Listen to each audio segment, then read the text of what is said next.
অনেক রাত হয়ে গেছে, আমি সংক্ষেপে দুটো কথা শুধু আসাদ বিন হাফিজ ভাইয়ের সাথে সম্পর্ক আমার প্রায় 3 যুগের, এবং আমি কাল মানে কদিন আগে বসে হিসাব করছিলাম যে 35 বছর যাব তার সাথে আমার পরিচয়। এই সময়ের মধ্যে আমি তখন ছাত্র, তার সাথে অনেকবার গিয়েছি, আস্তে করে প্রীতি প্রকাশনীতে আমার অনেক আড্ডা ছিল। নোমান ভাই বসতেন, পরবর্তীতে সেখানে তার সাথে কথা হতো। তারেকের কাছ থেকে আমি দীর্ঘ সময় রাজশাহীতে, বিশেষ করে 92 থেকে 96 কয়েক বছর বই মেলাতে পরিষদের বই মেলায় আমরা অংশ নিয়েছি সমন্বয় থেকে। আসাদ বিন হাফিজ ভাইয়ের ওখানে কার্টুন করে আমি নিজে গিয়ে বই নিয়ে আসতাম, এবং তার কি দেখো দাঁড়িয়ে একা সুহাসিনী বোধ আমার এত বেশি আমাকে আকৃষ্ট করতো যে দেখা হলেই আমি বলতাম তাকে, দেখা হলি সুহাসিনী ভোরের কবি কেমন আছেন ভাই। উনি একটা মুচকি হাসি দিতেন, সেই পান খাওয়া মুচকি হাসি অসাধারণ।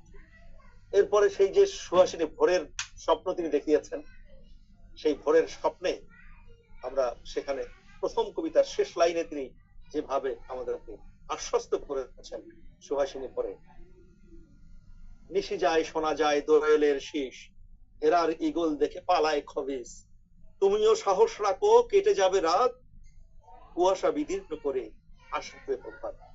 এই যে প্রভাতের গান শুনিয়ে যাচ্ছেন, এই প্রভাতের গানের সারি ধরে তিনি আমাদেরকে জানিয়েছেন, দেখিয়েছেন, ঘোষণা করেছেন অনিবার্য বিপ্লবের ইস্তেহার।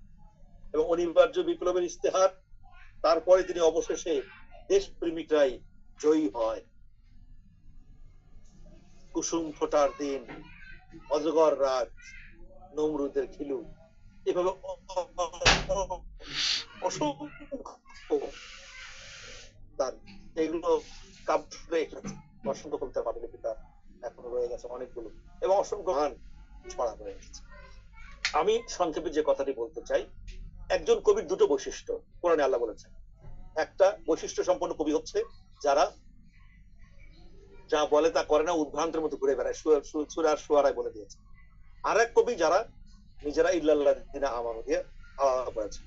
প্রথম বৈশিষ্ট্য যারা, সেই কবিরা হচ্ছে ইমরুল কায়েসের পতাকা তলে। আর দ্বিতীয় কবিরা যারা, তারা হাসান বিন সাবিতের পতাকা। আসাদ বিন হাফিজ ছিলেন হাসান সাবিতের রাওহার অনুসারী সেই কবিদের দল। যে কথাটি এসছে কবি মতিউর রহমান মল্লিকের হাত ধরে তারা চলেছেন, তাদের অন্যতম সহযাত্রী ছিলেন কবি গোলাম মোহাম্মদ। আমি প্রায় বলি এই দুজনের কথা বলতাম, এখন তৃতীয় জন যুক্ত হয়ে গেলেন আসাদ বিন হাফিজ। এখন আমাদের সামনে মোশাররফ হোসেন খান আছেন, সালেমান আহসান আছেন, হাসান আলিম আছেন, চৌধুরী গোলাম মওলা আছেন, মুকুল চৌধুরী আছেন, আমাদের আরো বেশ কয়েকজন, আশরাফ আলদিন আছেন, আছেন জয়নুল আবেদিন আজাদ, শরীফ আব্দুল গোফরান, নাসির হেলকাল, আমাদের এইরকম এক ঝাঁক লোকজন আছেন, অসুস্থ অবস্থায় আছেন আমাদের আরেক প্রিয় বুলবুল স্যার। যাই হোক, আমি যে কথাটা বলতে চাই যে এই যে তারা 80 দশকে এসে পুরো সাহিত্যটাকে বিশুদ্ধতার মূল জায়গায় নিয়ে গেলেন। শাহ মোহাম্মদ সগীররা আমাদেরকে যে আলো দিয়েছেন, আলাউলরা যে আলো দিয়েছেন, এই আলো বিঘ্নিত হয়েছে ব্রিটিশ আমলে। সেখান থেকে নতুন করে আলো সঞ্চার করেছেন ইসমাইল হোসেন সিরাজি, সেই আলোকে বিকশিত করেছেন কাজী নজরুল ইসলাম, সেই আলোকে আরো পরিশুদ্ধ করেছেন ফরুক আহমদ তালিম হোসেন। তাকে আন্দোলনের কথায় কাজে মিল রেখে মূল জায়গায় ট্র্যাকে নিয়ে এসেছে এই 80 দশক কবি মতিউর রহমান মল্লিক, কবি গোলাম মোহাম্মদ, আসাদ বিন হাফিজ এবং তাদের সহযাত্রী।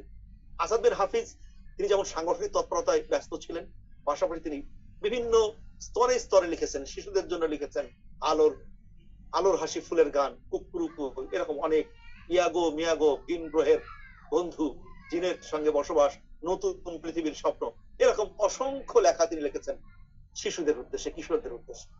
কৈশোরের তারুণ্যের ঝলকটাকে আটকানোর জন্য তিনি ক্রুসেড সিরিজ লিখেছেন। তিনি লিখেছেন থ্রিলার অভিযান সিরিজ। এই যে লেখাগুলো, পাশাপাশি গীতি কবিতায় চমৎকার কথা বলেছেন আমাদের কবি বন্ধু জাকির আবু জাফর। এই যে গানের একটি সংকলন, গান শুধু গান, 300 গান নিয়ে, এরকম অসংখ্য গান আছে, এবং গানের গানগুলো একটা প্রত্যেকটাই অসাধারণ কবিতা, কবিতা হয়ে উঠেছে, তারপর গান হয়ে উঠেছে। তিনি গান লিখেছেন, তিনি বিপরীত উচ্চারণ থেকে শুরু করে সাহিত্য সংস্কৃতি কেন্দ্র, সবশেষে কবিতা বাংলাদেশের সহ সভাপতি হিসেবে যোগ্যতার সাথে দায়িত্ব পালন করেছেন। তিনি বাংলা সাহিত্য পরিষদ থেকে শুরু করে প্রকাশনীর মতো বড় প্রতিষ্ঠান তিনি করে দিচ্ছেন। তিনি চেয়েছিলেন ব্যক্তিগতভাবে, ব্যক্তিগতকে, সামষ্টিক উদ্যোগে যে যেভাবে পারো আসো, বিপ্লবের দিকে এগিয়ে যাও, অনিবার্য ইস্তেহারে, অনিবার্য বিপ্লবের ইস্তেহারে আমাদের এগিয়ে আর কথা নয়। আসুন আমরা তার ফলোয়ার হিসেবে তার অসমাপ্ত কাজগুলো এগিয়ে নেই, আমরা আমাদের কথাগুলো ছড়িয়ে দেই, শুধু আলোচনায় নয়, তাকে পাঠ করি, তাদেরকে পাঠ করি, পাঠ করে সেই লেখাগুলো নিজেরা কিনি, অন্যদেরকে ছড়িয়ে দেয়। এই প্রত্যাশা রেখে আমি শেষ করছি। আল্লাহ আমাদের সবাইকে কবুল করুন। আজকের এই আয়োজনে যুক্ত হওয়ার সুযোগ করে দিয়ে আমি কর্তৃপক্ষকে ধন্যবাদ জানাচ্ছি। আসসালামু আলাইকুম।